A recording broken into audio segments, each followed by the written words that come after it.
Bueno, bienvenidos a otra pequeña explicación de botánica. Dijimos que las plantas son básicamente organismos vivos que tienen raíz, tallo y hojas. Y entonces, eso es lo que usualmente conocemos como plantas vasculares, ¿no? Las plantas vasculares son vasculares porque tienen tejidos de conducción, a eso se refiere. Y nos estamos refiriendo generalmente a las plantas terrestres. Posteriormente vamos a ver que hay plantas acuáticas que se han readaptado a la vida acuática, pero originalmente las plantas surgen desde el mar y después luego colonizan la tierra, y en esa adaptación a la tierra lo que hacen es generar estructuras internas que les permitan hacer algo que en la tierra no se puede hacer, que en el agua sí, que es que el agua y las sustancias que están disueltas en el agua recorran toda la planta. Entonces, para eso necesitan estas estructuras especiales y por eso nos referimos a ellas como plantas vasculares. Lo que nosotros sabemos que de ancestros comunes surgen las diferentes ramas o la diversidad de los organismos vivos. Entonces, con las plantas ocurre lo mismo. Tenemos un ancestro común que colonizó la tierra, que probablemente haya sido alguna alga. Se supone que en combinación con hongos, que dieron grupos similares a los líquenes que conocemos hoy. Y a partir de ahí empezamos a ver toda la diversidad de plantas que conocemos hoy en día. Esas plantas, a partir de un ancestro común, yo les decía, podemos tener un grupo un poco más apartado, que serían las briófitas.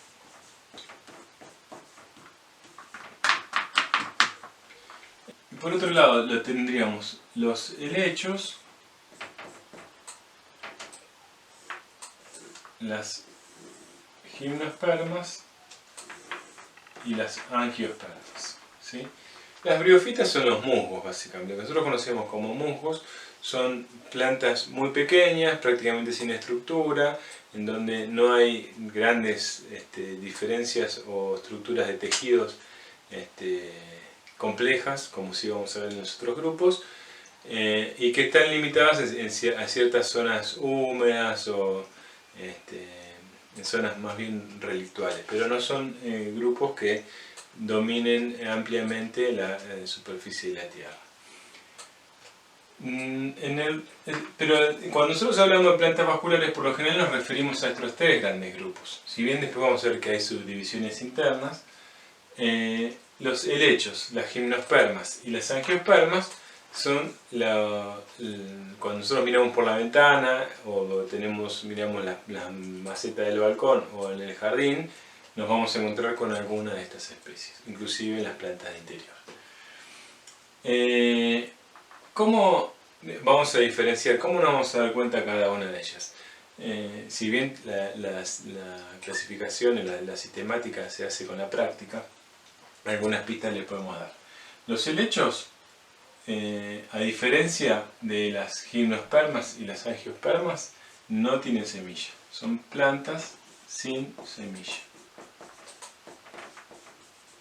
Por eso, cuando nosotros vemos en el vivero algún helecho que tiene flores, no es un helecho, porque los helechos no tienen flores, no tienen frutos y no tienen semilla. ¿Qué es lo que tienen? Tienen, en vez de la hoja, ¿no? Si nosotros tenemos un helecho, ¿no es cierto?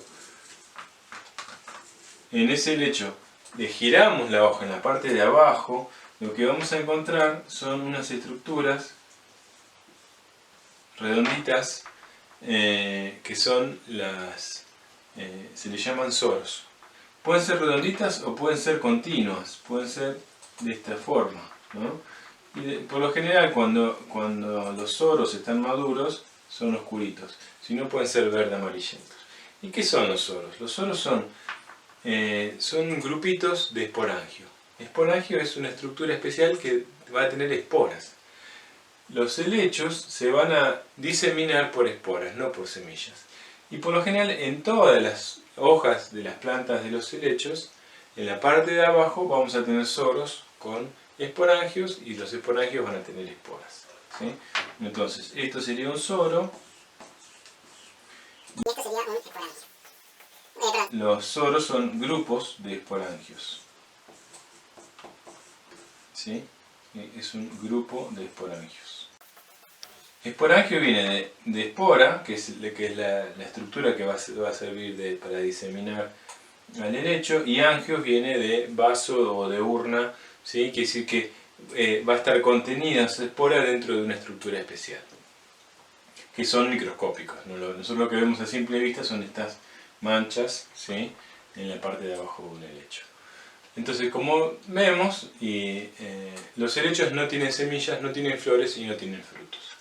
Ahora, con estos dos grupos, los angiospermas o gimnospermas, las podemos conocer, según algunos tipos de clasificación, como espermatofitas. Viene de planta y esperma viene de semillas, es decir que son plantas con semillas. Las gimnospermas, este nombre tan extraño, lo que tiene en realidad son los grupos que usualmente conocemos como coníferas. O sea, la mayor parte de las gimnospermas son coníferas. ¿Cuáles son las coníferas? Los pinos, los cipreses, los cedros, las tuyas, ¿sí? Las lambertianas.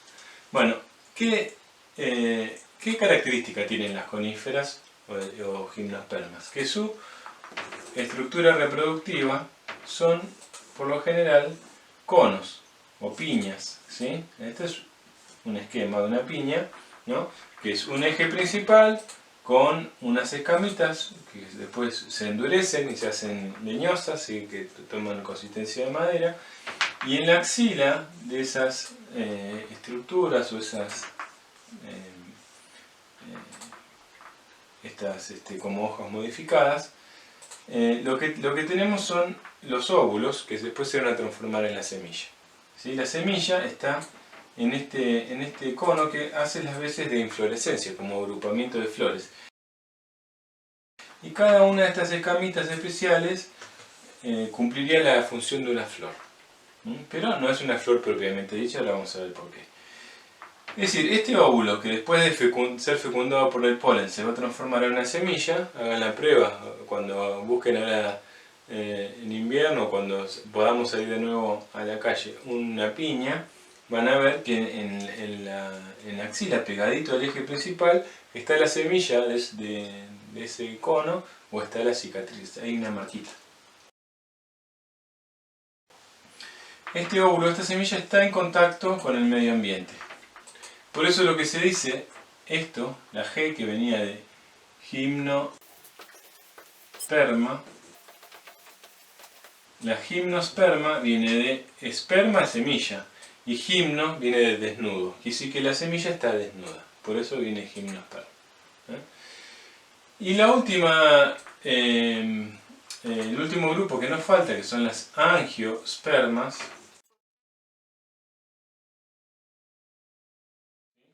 Angio viene de vaso o de protegido y esperma de semilla, quiere decir que las semillas van a estar protegidas. ¿Y cómo nos damos cuenta? En realidad las angiospermas son todas las plantas con flor. Cuando nosotros vemos una flor, vemos con sus pétalos, con su cáliz, lo que vamos a ver es esta estructura, el cáliz, por lo general verde, después seguido por los pétalos coloreados, y después internamente, que no es tan fácil de ver, el ovario, por donde adentro van a estar los óvulos, igual que en las coníferas, y los estambres, que van a ser los portadores de polen.